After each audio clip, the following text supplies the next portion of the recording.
नमस्कार दोस्तों, कैसे हो आप सब लोग। आज इस वीडियो में हम चर्चा करेंगे पित्त दोष के बारे में। पित्त दोष होता क्या है, इसके कारण क्या होते हैं बढ़ने के, जब ये बढ़ जाता है तो क्या लक्षण दिखाई देते हैं, और इसको संतुलित करने के लिए भी मैं एंड में कुछ नुस्खे बताऊंगा जो बिल्कुल घरेलू हैं। तो सबसे पहले बात करते हैं पित्त दोष होता क्या है। बेसिकली पित्त दोष जो हमारे लीवर में बाइल जूस नामक एक तत्व निकलता है, उसी को आयुर्वेद में पित्त कहा गया है। और यह पित्त जब ज़्यादा मात्रा में निकलने लगता है तब हमारे शरीर में पित्त दोष बढ़ जाता है। अच्छा, ये पित्त दोष जो होता है, जो पित्त होता है, वो कहाँ स्टोर होता है? यह हमारे पित्ताशय में स्टोर होता है। जब खाना हमारे पेट के अंदर आता है और वहाँ उसको क्रश किया जाता है तो पित्ताशय से थोड़ा पित्त लिया जाता है, जठराग्नि की मदद से वह खाना पचने लगता है। फिर डिओडेनम यानी कि संग्रहणी वाली जो छोटी इंटेस्टाइन होती है उसके अंदर जाते हैं।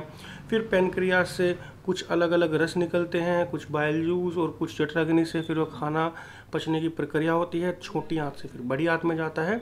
इस प्रकार से जो खाना पचने की प्रक्रिया होती है उसमें पित्त काम आता है। तो जब यह बाहर निकल जाता है यानी कि बाहर निकलकर हमारे रक्त में आ जाता है, तब यह बहुत ज़्यादा रक्त को भी दूषित कर देता है, जो बाद में चलकर अन्य अन्य विकार हो जाते हैं, जैसे यूरिक एसिड या रक्त में अम्लता बढ़ जाती है, स्किन डिजीज़ भी हो सकती हैं और लीवर के रोग भी हो सकते हैं। इसके अलावा हार्ट के और किडनी के भी रोग हो सकते हैं। तो पित्त दोष यह होता है बेसिकली। अच्छा, ये बढ़ता कैसे है, इसके बढ़ने के कारण क्या होते हैं? देखो, आयुर्वेद में 6 रस बताए गए हैं। कौन कौन से? एक तो मधुर बताया गया है यानी कि मीठा, एक खट्टा यानी कि अम्ल, उसके अलावा नमकीन, तीखा, कड़वा और कसेला। ये 6 रस होते हैं और यही वात, पित्त और कफ को घटाते और बढ़ाते हैं। तो इनमें से 3 रस ऐसे हैं जो पित्त दोष को बढ़ाते हैं। वह कौन कौन से हैं? सबसे पहला है खट्टा यानी कि अम्लीय, दूसरा है लवण यानी कि नमकीन, और तीसरा है कटु यानी कि तीखी चीज़ें, जो मतलब बहुत ज़्यादा मुंह जलने वाली जिसको हम बोलते हैं वह। तो बेसिकली यह 3 चीज़ जैसे हमारे शरीर में जाती है तब इतना ज़्यादा नुकसान नहीं करती, लेकिन किसी भी चीज़ की एक्सेसिव मात्रा, मतलब डेली डेली वही चीज़ खाना, तब जाकर यह नुकसान करती हैं। इसके अलावा कुछ ऋतु ऐसी आती हैं जिसमें पित्त दोष बढ़ता है, जैसे कि सितंबर के मिड से लेकर नवंबर के मिड तक जो शरद ऋतु होती है उसके अंदर भी पित्त दोष हमारा शरीर में बढ़ जाता है, क्योंकि बारिश के मौसम में जो हमारा पित्त जो बनता है वह पित्ताशय में स्टोर रहता है, लेकिन शरद ऋतु में उसका स्राव होना शुरू होता है, वह ज़्यादा बनता है और ज़्यादा ही निकलना शुरू होता है। तो नमकीन जो पदार्थ होते हैं, जो हम बेसिकली या तो सब्जी में नमक ज़्यादा ले लेते हैं या फिर जो भुजिया नमकीन आदि जो चीज़ें आती हैं उनके अधिक सेवन करने से यह पित्त दोष बढ़ जाता है। ये खट्टी चीज़ें बहुत अधिक मात्रा में खाने से भी, नींबू, संतरा, अंगूर और आलू बुखारा, आंवला, हालांकि आंवला इतना ज़्यादा नुकसानदायक नहीं होता, यह खट्टा होने के बावजूद भी ऐसे कोई भी दोष उत्पन्न नहीं करता जो कि अन्य खट्टे पदार्थ कर देते हैं, लेकिन अति मात्रा में किसी भी चीज़ का सेवन नहीं करना चाहिए। तो यह कुछ खट्टे पदार्थ थे। इसके अलावा कुछ तीखे पदार्थ हैं, जितने भी खड़े मसाले हैं वह, और उसके अलावा जो बाहर चाइनीज़ आइटम जो खाते हैं आप लोग, और कॉन्टिनेंटल हो गया, और उसके अलावा गोलगप्पे का पानी हो गया, बर्गर, चाउमीन, पिज़्ज़ा और कुछ भी बाहर के जो आइटम होते हैं जिनको खाने से पेट में जलन होती है, तो यह सारी चीज़ें भी पित्त दोष को बढ़ा देती हैं।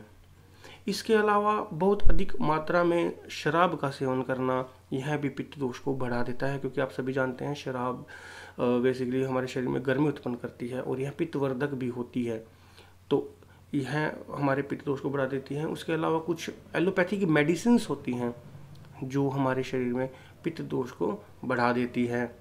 इसके अलावा अधिक मात्रा में बहुत ज़्यादा एक्सरसाइज करने से और अधिक मात्रा में संभोग यानी कि सेक्स करने से भी हमारे जो है शरीर में पित्त दोष बढ़ जाता है। इसके अलावा कुछ खान पान भी ऐसा होता है, कुछ फल सब्जियां भी होती हैं, और इसके अलावा कुछ लोग गाय, भैंस, बकरी और कुत्ता, मुर्गे आदि इनका मांस खाते हैं। इससे भी पित्त दोष हमारे शरीर में बढ़ता है। और दही या खट्टी छाछ के सेवन से, या फिर बहुत ज़्यादा सरसों के साग के सेवन से, या सरसों का तेल बहुत अधिक मात्रा में सब्जी वगैरह में इस्तेमाल करने से, थोड़ी मात्रा में इस्तेमाल करने से कोई दिक्कत नहीं होती, लेकिन ज़्यादा मात्रा में इस्तेमाल करने से दिक्कत होती है। इसके अलावा कोई भी रिफाइंड ऑयल चाहे हो या कोई भी तेल हो, उसमें पूरी, पकोड़े या कुछ भी आदि तलने से भी यह पित्त दोष जो है हमारे शरीर में बढ़ जाता है। इसके अलावा जो लोग सुबह उठते ही खाली पेट चाय पीते हैं, या दिन में 3 से 4 बार चाय पीते हैं, यह सीधे सीधे आपके पित्त दोष को बढ़ा देते हैं। तो यह हो गए हमारे कारणों की बात। अब हम बात करेंगे कुछ लक्षणों के बारे में। तो पित्त दोष जो होता है वह हमारे शरीर में, आप सभी को पता है, गर्मी को बढ़ा देता है।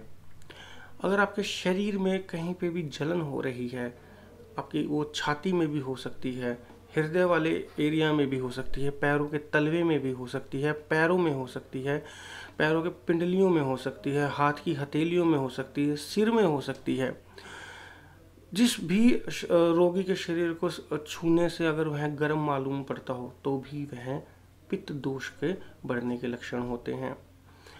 इसके अलावा आपकी जो जीवा है उसका कलर भी कुछ लाल या फिर काला दिखाई पड़ता है, तो भी समझ लीजिए आपके शरीर में पित्त दोष बढ़ गया है और आपके लीवर में गर्मी बढ़ गई है, जो कि आपके जीभ के द्वारा दर्शा रही है।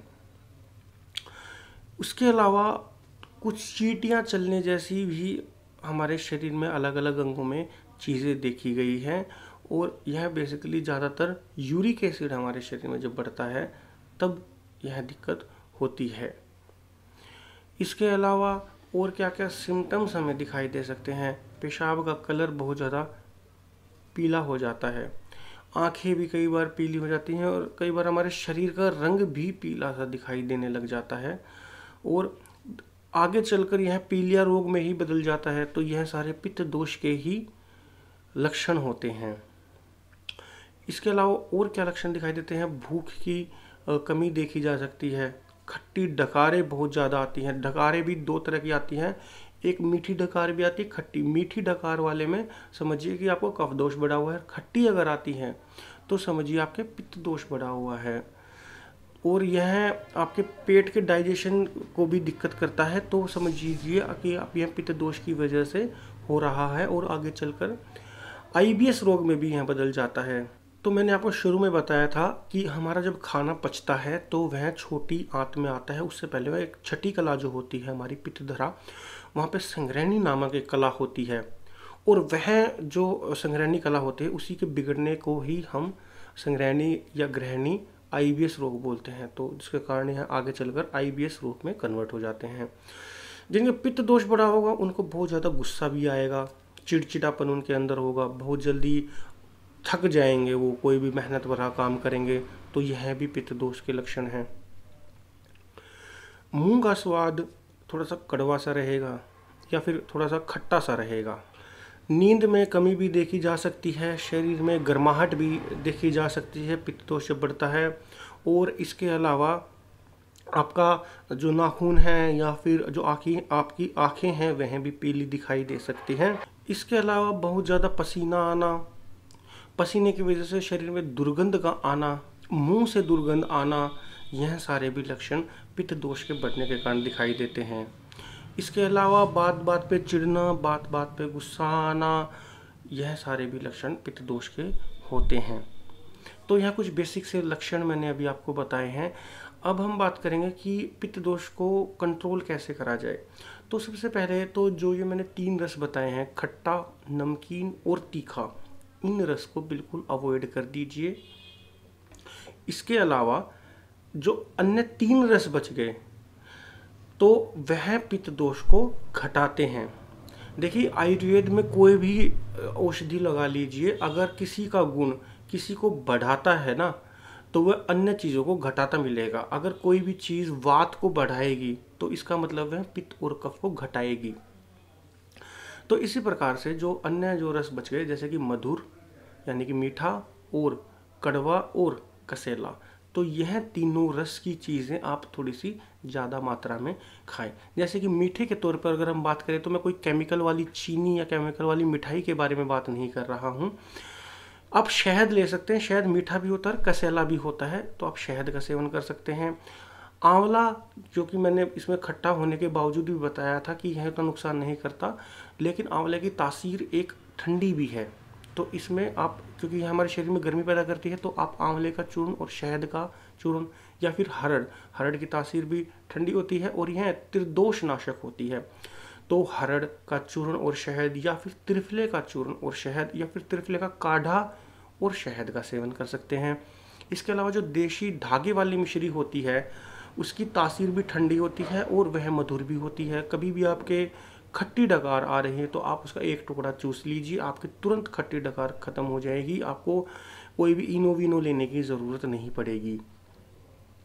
इसके अलावा अगर आपके शरीर में बहुत ज़्यादा गर्मी बनी हुई है तो आप रात को आधी चम्मच देशी मिश्री का चूर्ण और आधी चम्मच आप धनिए का जो चूर्ण होता है, जो हम सब्जी वगैरह में डालते हैं, उन दोनों को आप 1 गिलास पानी में रात को भिगो दीजिए। सुबह उठकर उसको खाली पेट सेवन कर लीजिए, आपके शरीर की सारी गर्मी निकल जाएगी। 10 से 15 दिन आप इसका सेवन करके देखिए, तो यह भी पित्त दोष को कम करने में मदद करता है। उसके अलावा जो कड़वी चीज़ें हो गई, आप नीम का सेवन कर सकते हैं, नीम की दातुन का सेवन कर सकते हैं, गिलोय का सेवन कर सकते हैं, गिलोय का चूर्ण, गिलोय की गोलियां आती हैं, गिलोय का काढ़ा बनाकर सेवन कर सकते हैं, गिलोय का रस का सेवन कर सकते हैं। चूर्ण की मात्रा 1/4 से आधी चम्मच रहती है, रस की मात्रा 50 ml के करीब रहती है, और काढ़ा जो हम बनाते हैं बचने के बाद भी उसकी जो मात्रा होती है वह 100 ml होती है। इसके अलावा आप एलोवेरा का सेवन कर सकते हैं, उसका भी थोड़ा सा जो बीज का गूदा होता है उसका सेवन कर सकते हैं। पित्त को नियंत्रित करने के लिए आपको विरेचक चीज़ें खानी चाहिए, जैसे कि मैंने अभी बताया, आंवला, हरड़ या त्रिफला, इनका काढ़े से अगर आप सेवन करेंगे तो यह विरेचन का ही काम करती हैं। उसके अलावा थोड़ा सा सब्जी या फिर रोटियों में घी की मात्रा बढ़ा दीजिए, क्योंकि घी भी अपने आप में पित्त को घटाता है। कभी भी आपके शरीर में कहीं जलन हो रही हो, आप तो देसी मक्खन या फिर देसी गाय का या फिर भैंस का घी वहाँ पर लगाकर आप मालिश करते हैं, तो पैरों की, तलवों की या कहीं पे भी जलन हो रही हो, वह जलन आपकी तुरंत ख़त्म होती है। सब्जियों की अगर हम बात करें तो उसमें आप गोभी, गाजर, खीरा, ककड़ी, आलू और हरे पत्तीदार सब्जियों का सेवन आप कर सकते हैं। सभी दालों का सेवन आप कर सकते हैं। सलाद का आप सेवन कर सकते हैं, लेकिन सलाद में खीरा, ककड़ी रखिएगा। आप उसके अंदर